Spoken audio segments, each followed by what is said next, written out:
ইলাহা ইল্লাল্লাহ লা ইলাহা ইল্লাল্লাহ লা ইলাহা ইল্লাল্লাহ লা।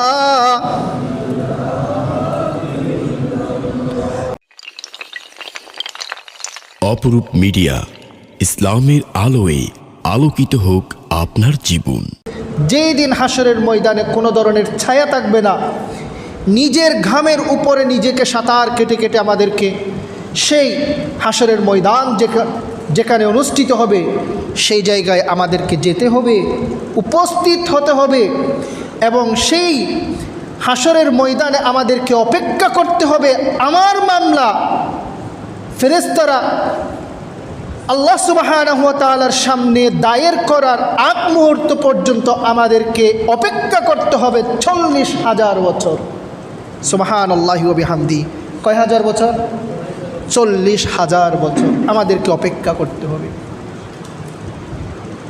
এরপরে মামলা উঠার পরে ফেরেশতারা মামলা, অ্যাডভোকেটরা, উকিলরা যেভাবে মামলা দায়ের করে জাজের সামনে, আল্লাহ সুবহানাহু ওয়া তাআলার সামনে মামলা দায়ের করে এটার ফায়সালা হয়ে, নিষ্পত্তি হয়ে আমার তাকদীরে কি জান্নাত লেখা আছে নাকি জাহান্নাম আছে, সেই জান্নাত জাহান্নাম আমার ফায়সালা হওয়ার জন্য তখন আমাদেরকে অপেক্ষা করতে হবে 10,000 বছর। কয় বছর?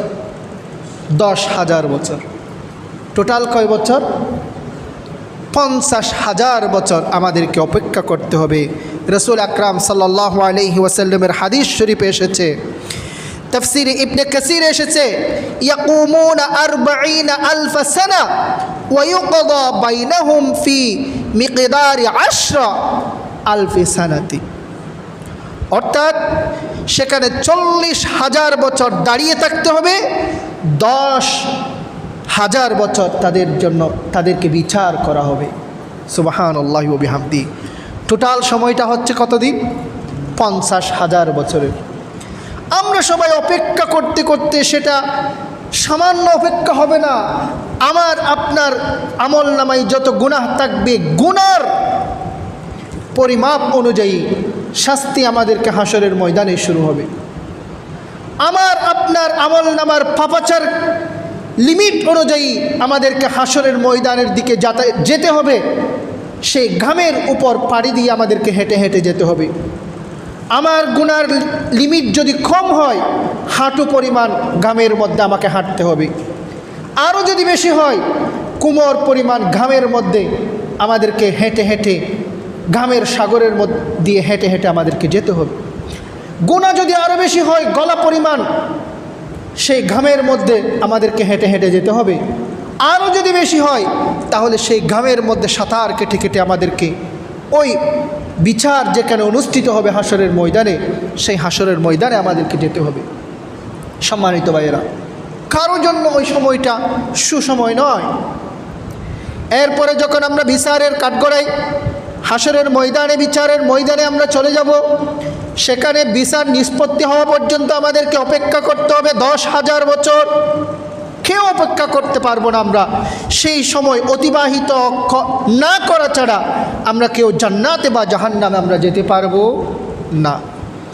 তখন কোনো ধরনের ওয়েটিং রুম থাকবে না, ড্রয়িং রুম থাকবে না, ভিজিটিং রুম থাকবে না, ওয়েটিং রুম থাকবে না, কোনো ধরনের আমাদের জন্য রেস্ট রুম, গেস্ট রুম, কোনো ধরনের অপেক্ষা জন্য আমাদের কোনো ধরনের আমাদের বিশ্রামাগার আমাদের জন্য থাকবে না। একমাত্র আল্লাহ সুবহানাহু ওয়া তাআলার কুদরতে এক জায়গায় আল্লাহ সুবহানাহু ওয়া তাআলা শুধু একটা ছায়া রাখবে, যেই ছায়াটা হচ্ছে আল্লাহ সুবহানাহু ওয়া তাআলা আরশে আজিমের নিচে। যেই কুদরতের চেয়ারে বসে আল্লাহ সুবহানাহু ওয়া তাআলা বিচার করবে, সেই কুদরতের চেয়ারের নিচে আল্লাহ সুবহানাহু ওয়া তাআলা আমাদের জন্য 7 প্রকারের ব্যক্তির জন্য আল্লাহ সুবহানাহু ওয়া তাআলা সেখানে অবস্থানের সুযোগ করে দেবেন। কয় প্রকারের ব্যক্তিকে? 7 প্রকারের ব্যক্তিকে। গত জুমায় আলোচনা করেছিলাম 3 প্রকারের ব্যক্তির কথা। 1 নাম্বার, আবারও রিপিট করছি, এগুলো মনে রাখতে হবে। এগুলো যদি মনে না রাখি তাহলে ইসলাম, কোরআন, হাদিস, নামাজ, রোজা আমাদেরকে ইবাদত করা আমাদের জন্য সহজ হবে না। কোনো না কোনো এক প্রকারে পড়ে হাসরের ময়দানে আমাদেরকে সেই আরশে আজিমের নিচে ছায়া পেতেই হবে, অন্যথায় সেই আযাব আমরা সহ্য করতে পারবো না। কারণ এই যে আজকে কোটি কোটি মাইল উপরে আমরা সূর্য দেখছি, সূর্যের তাপ গ্রীষ্মকালে গরমকালে আমরা সহ্য করতে পারি না। এয়ার কন্ডিশন এসি রুমের মধ্যে আমাদেরকে থাকতে হয়। সেই সূর্য আমাদের মাথার 12 হাত উপরে চলে আসবে হাসরের ময়দানে, মাথার 12 হাত উপরে চলে আসবে। সেই সূর্যের কিরণে পানি তো সিদ্ধ হবে, পানি সিদ্ধ হওয়া তো অনেক দূরের ব্যাপার, আমাদের মাথার মধ্যে যেই মগজ আছে সেগুলো গট গট করে সিদ্ধ হতে থাকবে সেই হাসরের ময়দানে। আমরা সেই আযাব আমরা সহ্য করতে পারবো না। তাহলে 7 প্রকারের কোন এক প্রকারে যদি আমরা পড়ি, তাহলে আমাদের জন্য আরশের নিচে ছায়ার ব্যবস্থা করে আমাদের জন্য নিরাপদ, আমাদের জন্য স্থানের ব্যবস্থা করে দেবেন কে? আল্লাহ সুবহানাহু ওয়া তাআলা। তাহলে 1 নাম্বার কি আমরা বলেছিলাম? আল ইমাম আল আদিল, ন্যায়পরায়ণ শাসক। আল্লাহ সুবহানাহু ওয়া তাআলা কোন একজন মানুষকে নেতা বানিয়েছে, শাসনের ক্ষমতায় বসিয়েছে, এলাকার সমাজের সোসাইটির সরদার বানিয়েছে। ওই ব্যক্তি যদি তার এলাকায় যদি আদল ইনসাফ যদি করে, মানুষের উপর ন্যায়পরায়ণ শাসন যদি সে ব্যবস্থা যদি করে, প্রতিষ্ঠা যদি করে, আল্লাহ সুবহানাহু ওয়া তাআলা ওই শাসককে কাল হাসরের ময়দানে আরশে আজিমের নিচে ছায়া দান করবেন। জোরে বলেন সুবহানাল্লাহ। 1 নাম্বার আমরা বলেছিলাম। 2 নম্বরে ওয়াশাবুন নাশাআ ফি ইবাদাতিল্লাহ, ওই ব্যক্তি যেই ব্যক্তির যৌবনকাল অতিবাহিত হয়েছে আল্লাহর ইবাদতের মধ্যে। আমাদের প্রত্যেক মানুষের একটা যৌবন তারুণ্যদীপ্ত একটা সময় থাকে, যৌবনকাল। যারা 60-70 বছর বয়স হয়ে গিয়েছে তাদের সেই যৌবনকাল এখন নাই। যাদের যেই যৌবনকাল আপনাদের অতিবাহিত হয়ে গিয়েছে আর কারো অতিবাহিত হচ্ছে, সেই যৌবনকাল যদি আল্লাহর ইবাদতের মধ্যে যদি অতিবাহিত হয়, তাহলে ওই ব্যক্তিকে সেই হাসরের ময়দানে আরশে আজিমের নিচে ছায়া দান করবেন কে? আর জোরে বলেন কে? আল্লাহ সুবহানাহু ওয়া তাআলা।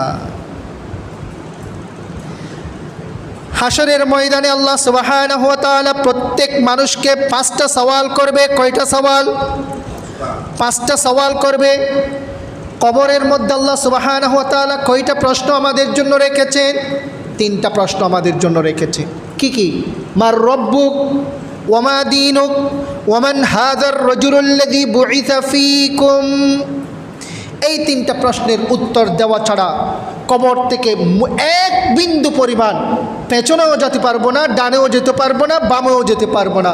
3টা প্রশ্নের উত্তর দিতেই হবে দুনিয়াতে যারা এসেছি।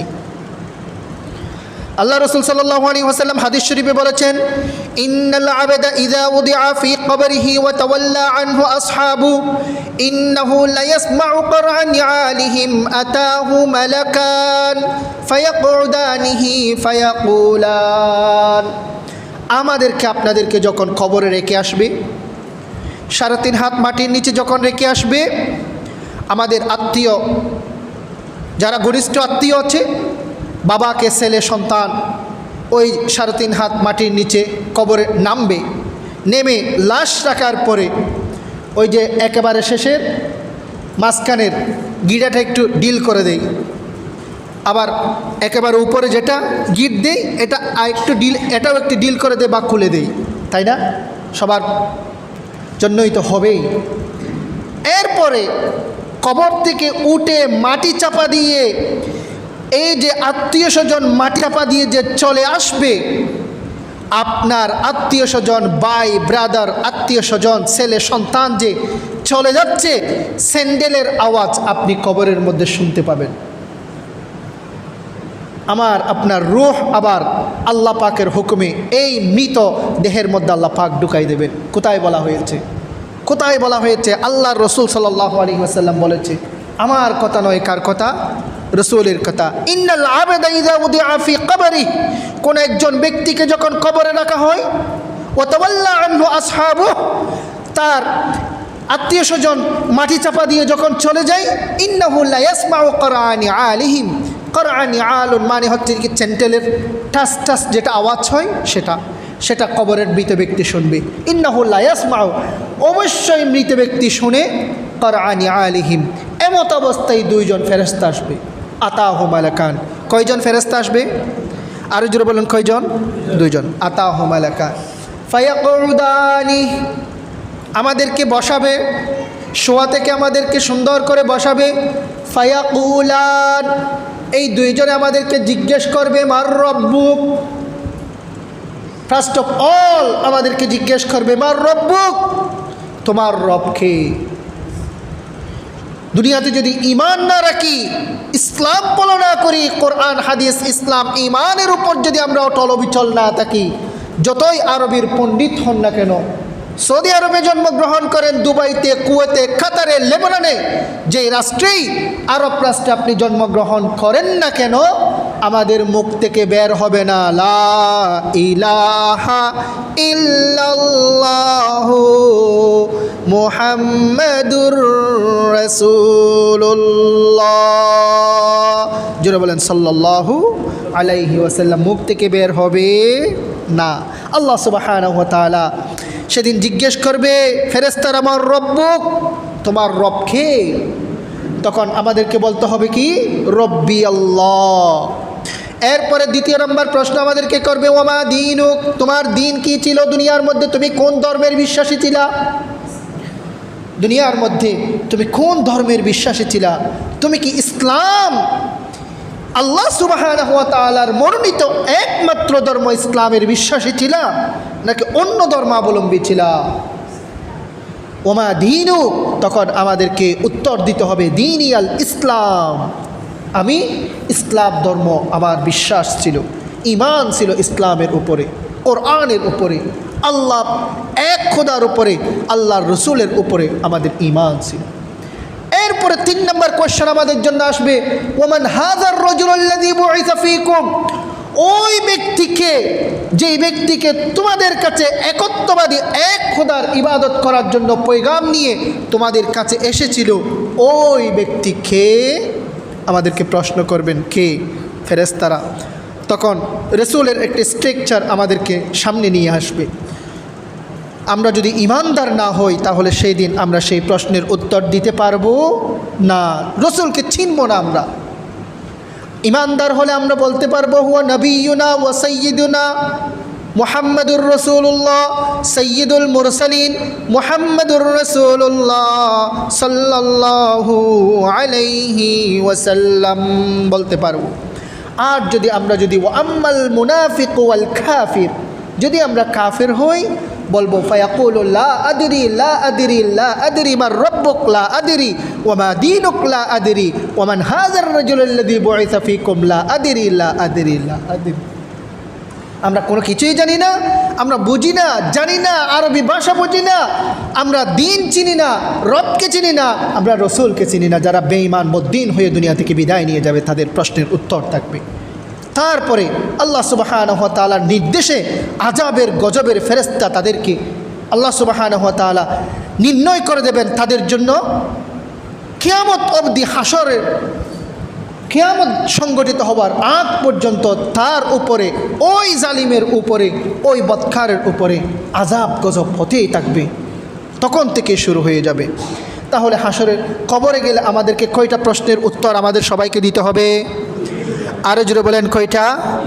3টা প্রশ্নের উত্তর আমাদেরকে দিতে হবে।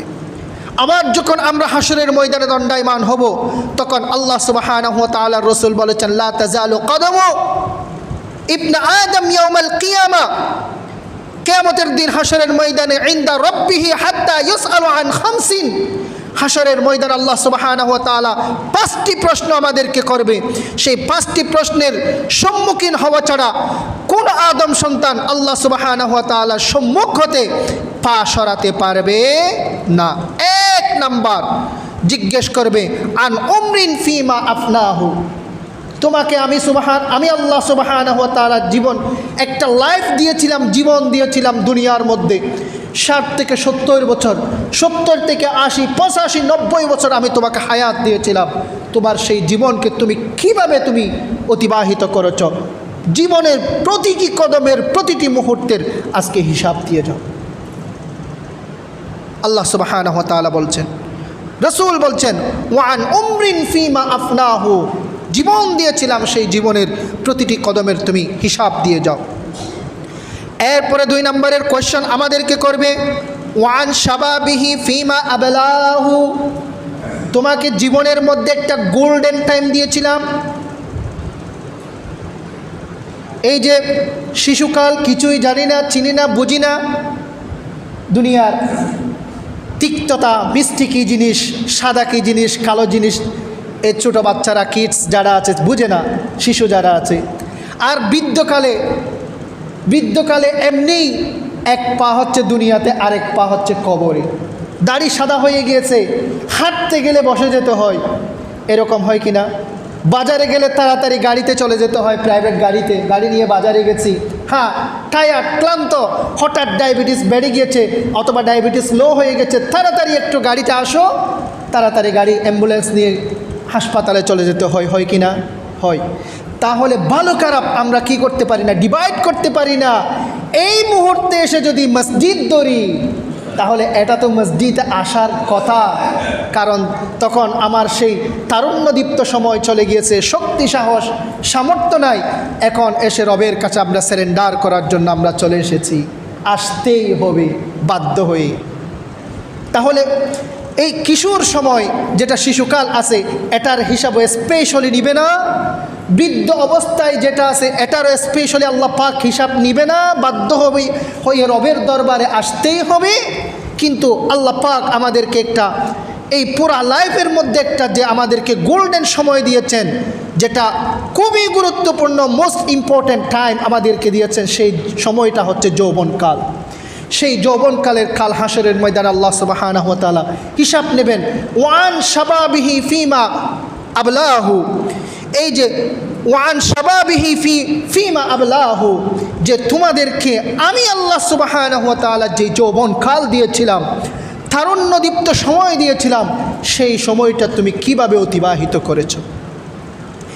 যে ব্যক্তি এই যৌবনকালকে অতিবাহিত করেছে আল্লাহ সুবহানাহু ওয়া তাআলার ইবাদতে, সেই ব্যক্তির জন্য আল্লাহ সুবহানাহু ওয়া তাআলা হাসরের ময়দানে রেখেছেন কি? আরশে আজিমের নিচে অবস্থান, ছায়া। সুবহানাল্লাহি ওয়া বিহামদি। আল্লাহ সুবহানাহু ওয়া তাআলা বলেছেন, ওয়া শাবুন নাশআ ফি ইবাদাতিল্লাহ, যেই হাসরের ময়দানে আল্লাহ সুবহানাহু ওয়া তাআলা। এখন আসেন, যৌবনকাল আল্লাহ সুবহানাহু ওয়া তাআলার আরশে আজিমের নিচে ছায়া পাওয়ার জন্য, যৌবনকাল আল্লাহ সুবহানাহু ওয়া তাআলার হাসরের ময়দানে প্রশ্নের উত্তর আমাদেরকে সঠিকভাবে দিয়ে দেওয়ার জন্য, এই যৌবনকাল পুরোটা সময়কে আমাকে মসজিদে চলে আসতে হবে না, এই কথা কোথাও বলা হয়নি। তাহলে অন্য কিছু সব কিছু বাদ দিয়ে, দুনিয়াদারি, ব্যবসা বাণিজ্য, পড়াশোনা সব কিছু বাদ দিয়ে আমাকে যৌবনকাল অতিবাহিত আল্লাহর ইবাদতি করার জন্য কোথায় চলে আসতে হবে? মসজিদে চলে আসতে হবে। এ কথা কোথাও বলা হয়েছে? না, হয় না। না, আল্লাহ পাক ব্যবসা না করার জন্য কাউকে বলে নাই, পড়ালেখা না করার জন্য কাউকে বলে নাই, চাকরি ছেড়ে দিয়ে মসজিদে চলে এসে বসে থাকার জন্য কোথাও বলে নাই। আল্লাহ পাক বলছেন, যে যেটাই করবে যৌবনকাল এটাকে ইবাদতে পরিণত যদি আমরা করতে পারি, তাহলে আমাদের জন্য আল্লাহ সুবহানাহু ওয়া তাআলা সে আরশে আজিমের নিচে ছায়ার ব্যবস্থা আল্লাহ পাক আমাদের জন্য রেখেছেন। আমরা চাকরি করব কি জন্য? আজকে থেকে আমরা নিয়তকে পরিশুদ্ধ করে নেব। আমরা চাকরি করব যুবক ভাইয়েরা, তরুণ ভাইয়েরা, কি জন্য? সংসার পরিচালনা করার জন্য নয়, চাকরি করব আল্লাহকে সন্তুষ্ট করার জন্য। হালাল রিজিক ইনকাম করব, আল্লাহ সুবহানাহু ওয়া তাআলা আমাদেরকে যেই যেই জায়গায় খরচ করার জন্য আল্লাহ পাক আমাদেরকে বলেছেন, কোরআন হাদিস আমাদেরকে শিক্ষা দিয়েছেন, সেই জায়গায় আমরা খরচ করার জন্য আমরা চাকরি করব। তাহলে সেই জায়গায় খরচ করলে সন্তুষ্ট হয়ে যাবেন কে? আল্লাহ সুবহানাহু ওয়া তাআলা। তাহলে চাকরি করব কি জন্য? আল্লাহকে সন্তুষ্ট করার জন্য। যে ব্যক্তি যৌবনকাল চাকরিতে অতিবাহিত করবে, নিয়ত রাখবে রবকে সন্তুষ্ট করার জন্য, তার চাকরির যৌবন লাইফ, ইয়াং যে সময় তার যাবে, পুরো লাইফটাই ইবাদতে পরিণত করে দেবেন কে? আল্লাহ সুবহানাহু ওয়া তাআলা। সম্মানিত ভাইয়েরা, আরেক ভাই ব্যবসা করে, বিজনেস করে, যৌবনকালে সেই ব্যক্তি বিজনেস করে, ব্যবসা করে। আমি ব্যবসা করব কি জন্য? আল্লাহকে সন্তুষ্ট করার জন্য। সাহাবা ইকরাম ব্যবসা করেছেন, আম্বিয়া ইকরাম ব্যবসা করেছেন। যেভাবে হালাল ব্যবসা একজন নবী, একজন সাহাবী করে আল্লাহকে সন্তুষ্ট করেছেন। আমি আত্তাজিরুস সাদুকুল আমিন মা'আন নাবিয়্যিন ওয়াস সিদ্দীকিন ওয়াশ শুহাদাই ওয়াস সালিহিন, আল্লাহ রাসূল সাল্লাল্লাহু আলাইহি ওয়াসাল্লাম বলেছেন যে সাদেক সত্যবাদী ব্যবসায়ী হবে, তার হাসর নসর হবে কাল হাসরের ময়দানে নবীদের সাথে, সাহাবা ইকরামের সাথে, তাবিঈনদের সাথে তাদের হাসর নসর হবে। আমি ব্যবসা করছি সেভাবেই আমার জীবন যাপন করার জন্য। এই নিয়ত রেখে যে ব্যক্তি ব্যবসা করবে, আল্লাহ সুবহানাহু ওয়া তাআলা তার যৌবনকালকে ইবাদতে পরিণত করে দেবেন। সুবহানাল্লাহি ওয়া বিহামদিহি। এবং ওই ব্যক্তিকে আল্লাহ সুবহানাহু ওয়া তাআলা কাল হাসরের ময়দানে আল্লাহ পাক তার জন্য রেখেছেন আরশে আজিমের নিচে ছায়া। জুড়ে বলেন সুবহানাল্লাহি ওয়া বিহামদিহি। সম্মানিত ভাইয়েরা, তাহলে আমরা বুঝছি ওয়াশাবুন নাশআ ফি ইবাদাতিল্লাহ। 3 নম্বর আমাদের জন্য ছিল কি? রাজুলুন কলবুহু মুআল্লাকুম বিল মাসাজিদ। ওই ব্যক্তি, যেই ব্যক্তির কলব মসজিদের সাথে হ্যাঙ্গিং করে ঝুলে থাকবে, কখন মসজিদের মাইক থেকে আজান হচ্ছে, আমি কখন মসজিদের জামাতে আমি অন্তর্ভুক্ত হব, শরীক হব, আমি নামাজ পড়ব, আরেকটা নামাজের জন্য অপেক্ষা করব, এভাবে জোহর, আসর, মাগরিব, এশার পরে ঘুমাবো, আবার তাহাজ্জুদের জন্য আমি উঠে যাব, আবার ফজরের নামাজের জামাতে আমি অংশগ্রহণ করব, আবার আমি জোহরের জন্য অপেক্ষা করব। এইভাবে যারা নামাজের জন্য মসজিদের সাথে কানেক্টেড রাখে, সম্পর্ক রাখে, ইন্টার রিলেশন রাখে, আল্লাহ রাসূল সাল্লাল্লাহু আলাইহি ওয়াসাল্লাম বলেছেন কলবুহু মুআল্লাকুম বিল মাসাজিদ। ওই ব্যক্তির কলবটা ঝুলে আছে, সম্পর্ক রেখেছে কার সাথে? মসজিদের সাথে। ওই ব্যক্তিকে আল্লাহ সুবহানাহু ওয়া তাআলা হাসরের ময়দানে আরশে আজিমের নিচে ছায়া প্রদান করবেন। জোরে বলেন সুবহানাল্লাহ। 4 নম্বরের 4th নম্বর প্রকারের ব্যক্তি, রজুলানে তাহাব্বা ফিল্লাহি ইজতামা আলাইহি ওয়া তাফাররাকা আলাইহি।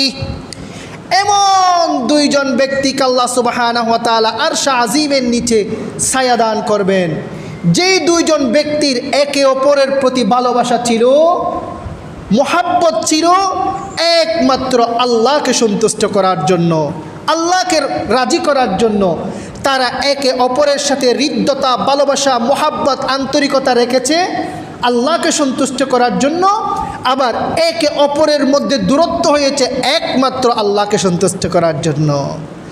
এই রকম যদি কোনো প্রকার এইরকম যদি 2 জনের যদি ভালোবাসা থাকে, তাহলে ওই ভালোবাসাকে মূল্যায়ন করে আল্লাহ সুবহানাহু ওয়া তাআলা ওই 2 জন ব্যক্তিকে আরশে আজিমের নিচে ছায়া দান করবেন। জোরে বলেন সুবহানাল্লাহি ওয়া বিহামদিহি। সম্মানিত ভাইয়েরা, আমরা মুসল্লি ভাই, আমরা 5 ওয়াক্ত নামাজে আসি, আমরা একে অপরের সাথে ভালোবাসা আছে কিনা? আমরা ব্লাড রিলেটেড আত্মীয় নয়, আপন ভাইও নয়, চাচাতো ভাইও নয়। এক বিল্ডিংয়ের মধ্যে আমরা ভাড়া থাকি, এক বিল্ডিংয়ের মধ্যে আমাদের ফ্ল্যাট রয়েছে। আমরা একে অপরে একই সাথে মসজিদে আসি, জুমার নামাজ পড়ি, 5 ওয়াক্ত নামাজ পড়ি। আবার একে অপরের মধ্যে আমরা এমন আন্তরিকতা, একজন ভাইকে যদি আসরের সময় দেখি নাই, তাহলে জিজ্ঞেস করি, ভাই এই যে আমাদের পাশের ফ্ল্যাটের অমুক ভাইকে আজকে দেখি নাই কেন, জুমায় দেখি নাই কেন, আসরের নামাজে দেখি নাই কেন? অসুস্থ, হাসপাতালে রয়েছে। দৌড়ে আমরা সবাই মিলে ভাইকে দেখার জন্য হাসপাতালে চলে যাই কিনা? তাহলে আমাদের মধ্যে যে হৃদ্যতা হয়েছে, ভালোবাসা হয়েছে, আন্তরিকতা হয়েছে, এই ভালোবাসা আন্তরিকতা কিসের কারণে? আল্লাহর এই মসজিদের কারণে, নামাজের কারণে। এটাই হচ্ছে রজুলানে তাহাব্বা ফিল্লাহ। এটাও একটা আল্লাহর ওয়াস্তে একে অপরের ভালোবাসার এটাও একটা প্রকার। 5 নম্বরে রজুলুন তালাবাতহু ইমরাআতুন যাতা মানসাবিন ওয়া জামালিন ফাকালা ইন্নী আখাফুল্লাহ। ওই ব্যক্তিকে আল্লাহ সুবহানাহু ওয়া তাআলা আরশে আজিমের নিচে ছায়া দান করবেন। ওই ব্যক্তিকে রজুলুন তালাবাতহু ইমরাআতুন যাতু মানসাবিন ওয়া জামালিন। এমন এক যুবককে আল্লাহ সুবহানাহু ওয়া তাআলা আরশ আজিমের নিচে ছায়া দান করবেন, যেই ব্যক্তি, যেই যুবককাল টকবগে যুবক, ওই ব্যক্তিকে এমন একজন নারীর আহ্বান পেয়েছে, মহিলার আহ্বান পেয়েছে, প্রস্তাব পেয়েছে, যেই মহিলা হচ্ছে খারাপ বা থার্ড ক্লাসের নিম্ন শ্রেণীর নয়, জাতু মানসাবিন, অর্থাৎ উচ্চ বংশীয় সম্ভ্রান্ত ফ্যামিলির একজন নারী, আরও ওই নারী হচ্ছে সুন্দরী, সুন্দরী সাথে সাথে উচ্চ বংশীয়, এই মর্যাদাবান স্ট্যাটাসওয়ালা এই রকম একজন নারী যদি একজন যুবককে যদি আহ্বান করে প্রস্তাব খারাপ কাজের জন্য, ওই যুবক আল্লাহকে ভয় করে, আমি এবং তোমার মধ্যে কোনো ধরনের আড়াল নাই, প্রতিবন্ধকতা নাই, কেউ দেখে নাই, এবং আমাকে এবং তোমাকে দেখছেন একমাত্র কে? আরো জোরে বলেন কে? আল্লাহকে ভয় করে যদি সেই আহ্বানে সাড়া যদি না দেই, তাহলে ওই তরুণকে, ওই যুবককে আল্লাহ সুবহানাহু ওয়া তাআলা মূল্যায়ন করে আরশ আজিমের নিচে ছায়া দান করবেন। জোরে বলেন সুবহানাল্লাহ। 5 নম্বরের পঞ্চম প্রকারের ব্যক্তি। 6 নম্বরে, সময়ের স্বল্পতার দরুন আর ব্যাখ্যা করছি না। 6 নম্বরে, রজুলুন তাসাদ্দাকা আখফা হাত্তা লা তা'লামা শিমালুহু ওয়ালা তুনফিকু ইয়ামিনুহু। ওই ব্যক্তিকে আল্লাহ সুবহানাহু ওয়া তাআলা আরশ আজিমের নিচে ছায়া দান করবেন, যে ব্যক্তি সকাল সন্ধ্যা আল্লাহর রাস্তায় সাদাকা করে, দান করে, এমনভাবে দান করে সকাল সন্ধ্যা 24 ঘন্টার মধ্যে যে কোনো মুহূর্তে আল্লাহ সুবহানাহু ওয়া তাআলার দরবারে, আল্লাহর রাস্তায়, জনকল্যাণমূলক কাজে, মসজিদে, মাদ্রাসায় হাত খুলে দান করে। ওয়ারাজুলুন তাসাদ্দাকা আখফা হাত্তা লা তা'লামা শিমালুহু ওয়ালা তুনফিকু ইয়ামিনুহু। ওই ব্যক্তির ডান হাত সাদকা করেছে, আল্লাহর রাস্তায়, কিন্তু বাম হাত জানে না। এমন গোপনে আল্লাহর দরবারে দান করে, মসজিদের জন্য, মাদ্রাসার জন্য, আল্লাহর রাস্তায়, জনকল্যাণমূলক কাজে এমনভাবে দান করে, ডান হাতে দান করেছে, বাম হাত জানে না। সকালে দান করেছে, বিকাল জানে না। ফ্যামিলির অন্য কেউ তো দূরের কথা, পৃথিবীর কেউ জানে না, একমাত্র জানে কে? আল্লাহ সুবহানাহু ওয়া তাআলা। আল্লাহকে সন্তুষ্ট করার জন্য এভাবে হাত খুলে, দিল খুলে, অন্তর খুলে যে আল্লাহর দরবারে দান করবে, আল্লাহ পাক তাকে আরশ আজিমের নিচে ছায়া দান করবেন। জোরে বলেন সুবহানাল্লাহ। আমার কথা নাকি রসুলের কথা? আমাদের কথা নাকি রসুলের কথা? আরো জোরে বলেন না কার কথা? রসুলের কথা। রসুল করিম সাল্লাল্লাহু আলাইহি ওয়াসাল্লাম বলেছেন, অবশ্যই দেবেন, অবশ্যই পাবেন, যদি কেউ করে থাকেন আমল। 7 নম্বরে আল্লাহ রসুল সাল্লাল্লাহু আলাইহি ওয়াসাল্লাম বলেছেন, রজুলুন যাকারাল্লাহু খালিয়ান ফাফাদাত আইনাহু। এমন ব্যক্তি যে আল্লাহকে স্মরণ করে নীরবে, নিবৃত্তে অশ্রু জড়ায়।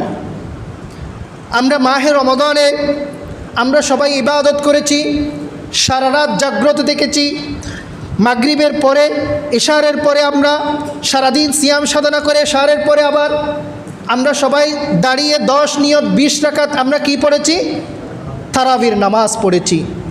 এরপরে বাসায় গিয়ে একটু রেস্ট নিয়ে আবার শেষ রাতে উঠে তাহাজ্জুদের জন্য আমরা পড়েছি, তাহাজ্জুদ পড়েছি 2 রাকাত 4 রাকাত আমরা তাহাজ্জুদ পড়ে যাই নামাজে আমরা সিজদায় গিয়ে অথবা দুহাত তুলে নীরবে, নির্জনে, কেউ দেখছে না, নিজের 2 চোখের পানি আমরা ঝেড়ে দিয়েছি এবং স্মরণ করছি আমরা গুনাহ মেসারি उमर गुजारी आई मेरे मौला आई मेरे बारी, गुनाहों का किश्ती डुबा दे खुदाया, तू दरियाए रहमत बहा दे खुदाया। गुनाहों में सारी उमर गुजारी, হে আল্লাহ, আমার 60 থেকে 70 বছর সময় অতিবাহিত হয়ে গিয়েছে, পৃথিবীর বুকে আমি আর তুমি ছাড়া কেউ জানে না এমন গুনাহ আমার হয়েছে। সেই গুনাহ যদি আপনি কপালের মধ্যে যদি তুলে দিতেন, তাহলে পৃথিবীর বুকে কেউ আমাকে সম্মান করত না, আমি সমাজে, সোসাইটিতে কোথাও আমি চেহারা দেখাতে পারতাম না। এমন গুনাহ আমার জীবনের মধ্যে, লাইফের মধ্যে আমার হয়েছে। আল্লাহ, আপনি আমার গুনাহ সব গুনাহ আপনি আপনি সবগুলোকে চুপে রেখেছেন, আপনি যে আই খুদা আই মেরে সত্তারুল অয়ুব, আপনি গোপন রেখেছেন রব্বুল আলামিন। আজকে তোমার দরবারে এসে আমি সিজদা দিয়ে আমি আল্লাহ সুবহানাহু ওয়া তাআলা তোমার দরবারে রব্বুল আলামিনের দরবারে আমি আজকে ক্ষমা প্রার্থনা করছি, ক্ষমা চাচ্ছি। আল্লাহ তুমি আমার জিন্দেগির সমস্ত গুনাহাতা মাফ করে দাও। এই বলে আমরা যদি চোখ থেকে যদি আমরা যদি অস্ত্র জড়িয়ে দিতে পারি, নীরবে নিবৃতে আল্লাহ সুবহানাহু ওয়া তাআলার দরবারে যদি আমরা সেই নিজের জিন্দেগির সমস্ত গুনাহকে যদি আমরা স্মরণ করে আমরা যদি ক্ষমা নিতে পারি, ওই ব্যক্তির জন্য আল্লাহ সুবহানাহু ওয়া তাআলা কাল হাসরের ময়দানে আল্লাহ পাক আরশে আজিমের নিচে তার জন্য ছায়া রেখেছেন। জোরে বলেন সুবহানাল্লাহি ওয়া বিহামদি। সম্মানিত ভাইয়েরা, তাহলে আমাদেরকে বারবার স্মরণ করতে হবে কাকে? আর জোরে বলেন কাকে? স্মরণ করি লা ইলাহা ইল্লাল্লাহ, লা ইলাহা ইল্লাল্লাহ, লা ইলাহা ইল্লাল্লাহ,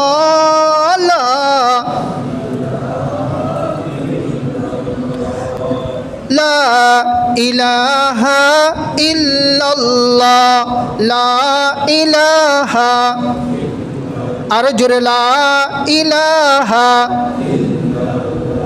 আর জোরে লা ইলাহা ইল্লাল্লাহ, লা ইলাহা ইল্লাল্লাহ, লা ইলাহা ইল্লাল্লাহ, লা ইলাহা ইল্লাল্লাহ, লা ইলাহা ইল্লাল্লাহু মুহাম্মাদুর রাসূলুল্লাহ সাল্লাল্লাহু আলাইহি ওয়াসাল্লাম। আমাদেরকে বারবার এই জিকির করতে করতে আমাদের জবান থেকে জড়তা দূর হয়ে কলবের মধ্যে আমাদের জিকিরের লা ইলাহা ইল্লাল্লাহ আমাদের কলবের মধ্যে স্থান পেতে হবে।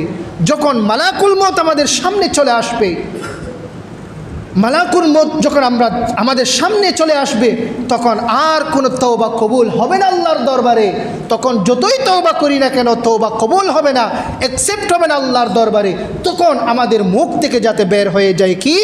কালিমায়ে তাইয়্যিবা লা ইলাহা ইল্লাল্লাহু মুহাম্মাদুর রাসূলুল্লাহ সাল্লাল্লাহু আলাইহি ওয়াসাল্লাম। সেভাবেই যদি আমরা জিকির করতে পারি, এই 7 প্রকারের ব্যক্তিকে আল্লাহ সুবহানাহু ওয়া তাআলা আরশে আজিমের নিচে আমাদেরকে ছায়া দান করবেন। আল্লাহ পাক আমাদের সমস্ত মুসল্লি ভাইকে সেই 7 প্রকারের কোনো এক প্রকারের মাধ্যমে আল্লাহ সুবহানাহু ওয়া তাআলা আমাদের সবাইকে সেই আরশে আজিমের নিচে ছায়া পাওয়ার তৌফিক দান করুন। জোরে বলি আমিন। ওয়া মা তাওফীকি ইল্লা বিল্লাহ, আলাইহি তাওয়াক্কালতু ওয়া ইলাইহি উনীব। আসসালামু আলাইকুম ওয়া রাহমাতুল্লাহি ওয়া বারাকাতুহু। অপরূপ মিডিয়া, ইসলামের আলোয় আলোকিত হোক আপনার জীবন।